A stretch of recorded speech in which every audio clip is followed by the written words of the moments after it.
understand the GSTR1 process, I'll ask Yash to explain that. I'll intervene at appropriate stages wherever required. For the next 15-20 minutes, maybe he'll take us through the three returns, which is the GSTR1, 2 and 3.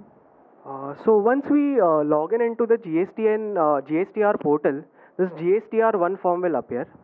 This GSTR1 is basically the details of the outward supplies made by the taxable.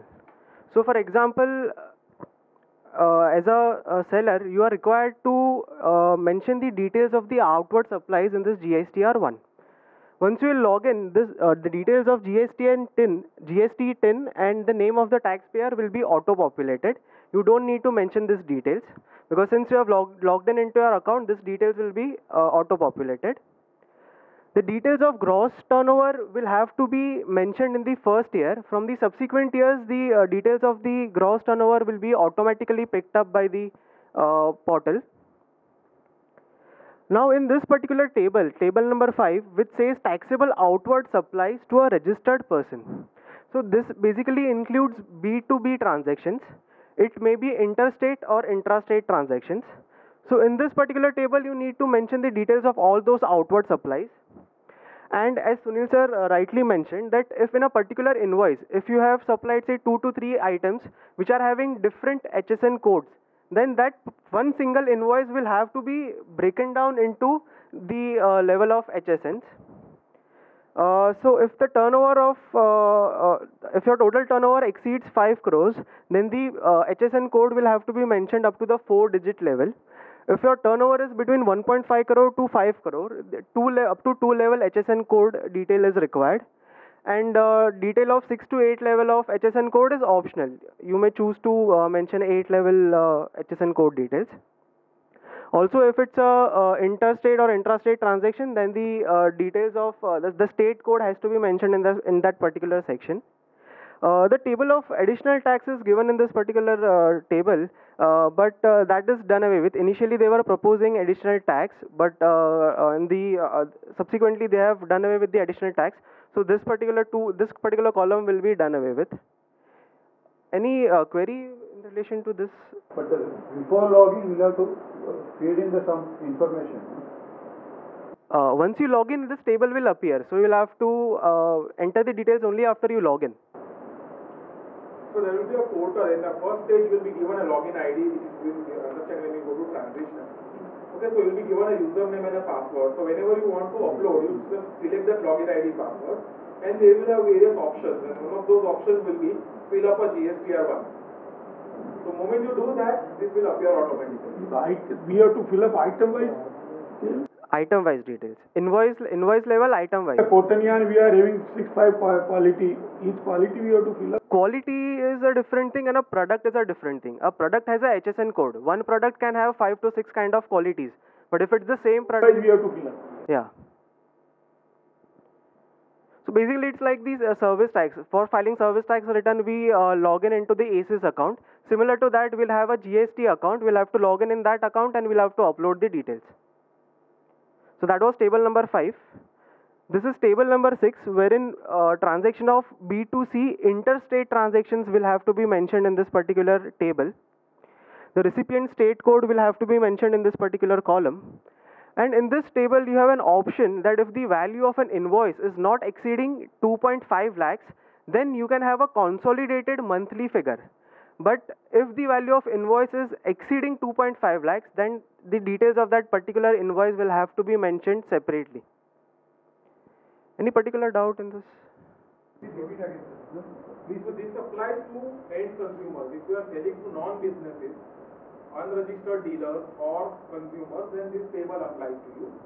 Here you can give a daily total, because see, typically what happens is retailers will have hundreds and thousands of invoices in a day, and most of them will be to consumers. So how do you identify and keep on mentioning each invoice level detail? So they will say that if your invoice value is above 2.5 lakhs, mention it separately. If it is less than 2.5 lakhs, then you can aggregate it and put it in single part. Like OTC, the FMCG. Yeah, over the counter sales. You know, pharma companies will have it, retail stores will have it, restaurants will have it. So you can have a daily total which is. If we don't have that GST number, we can mention in this. Yeah, your GST number is not there. If GST number is available, it goes in the earlier table. So you have to mention the name of the recipient. The second column, they have given the option of name of recipient. No, but consolidator one, what will be the recipient? We'll leave it open. Leave it open. Consolidated. This should be calculated in the monthly year. Yes, daily basis. So date column you will still have. So you consolidate it and put a date and put a number. Now that person will get credit. There's no credit here. The consumer, end consumer. Credit is only in the first table. Just go back. Credit is away. If you want to give credit to the customer, it has to come here only. End consumer is anyways not entitled to any credit. The tally system will also have certain data which can automatically uploaded there. Yes, they will have to do that. This is table number 7, where you will mention the details of outward supplies to consumer, which is intra-state. Same thing, if the value of invoice exceeds 2.5 lakh rupees, then you need to mention invoice-wise details. If the value of invoice does not exceed 2.5 lakh rupees, then you need to mention the daily turnover total. In this section, you need to mention the details of debit notes or credit notes. So basically, the debit notes or credit notes which a supplier issues, the details of all those debit credit notes will have to be mentioned in this particular section. This section requires transaction level and invoice-wise details. So for example, if you are issuing a debit note, then you need to give the reference of invoice against which you are issuing this debit note, debit or credit note. Yeah.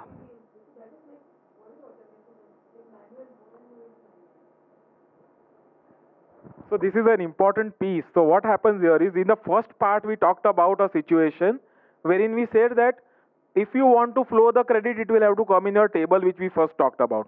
Now in a subsequent month you find that there is an increase or a reduction in value.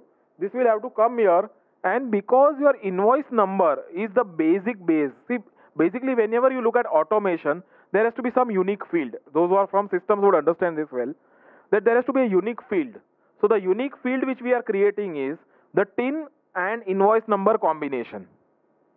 So whenever there is an increase or a reduction in value, it will have to link itself to invoice number. If you have one debit note or a credit note against 10 invoices, it will not work. You will have to have a debit note separately for each invoice or a credit note separately for each invoice. And that's going to be a challenge, because today we know that there are companies wherein there's a single credit note against 50 invoices. So you'll now have to create 50 credit notes so that they can be mentioned one to one in this column. No, it will have to be unique. And see, understand, your entire matching is based on TIN number and unique invoice number. Understand the ramifications of this. You have received an invoice from a vendor wherein he mentions ABC stroke 1234. You mention in your registers ABC dash 1234. It will stay in mismatch forever. So that level of precision is what we are talking about. It's expecting too much, but yes, that's what we are looking at. It will create many pools in the country. I would not say foolproof, but it will create many pools in the country, because expecting so much from a human being is impossible. So like we discussed that a return cannot be revised, but a specific detail can be rectified. So in this particular table, table number 9, which talks about amendments to details of outward supplies of earlier tax periods, including post-supply discounts. So in this particular table, you need to give the references of those invoices which you want to rectify.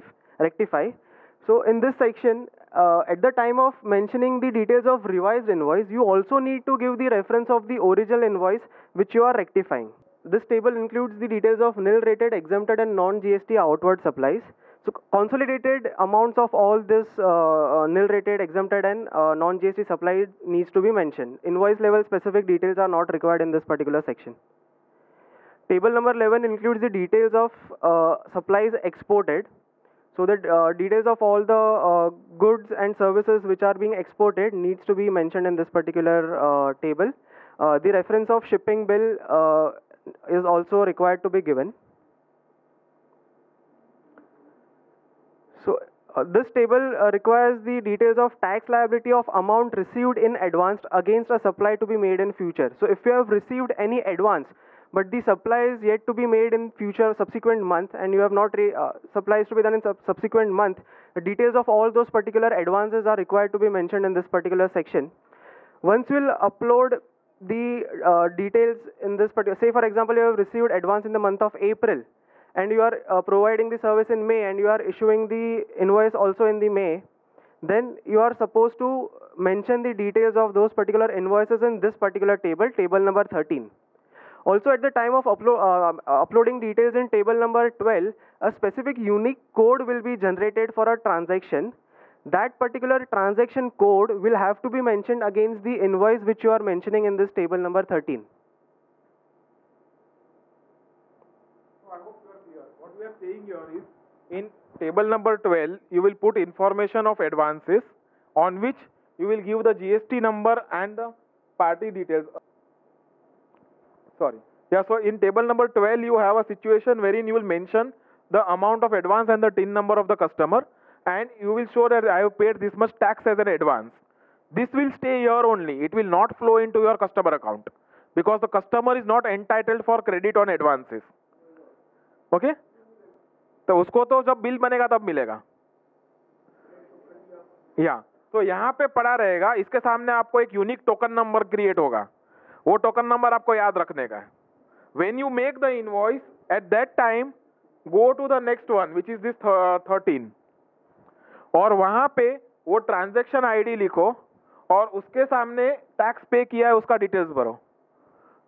When you choose this, at that time it will auto upload into the customer account. So 12 and 13 is important, and your systems will have to be designed to make sure that invoices, to the extent that advances have been received, float here and not in the first table. अगर first table में float हो गया तो आप second time आपको tax भरना पड़ेगा. Right? So you'll have to make sure of these aspects. So that was GSTR1.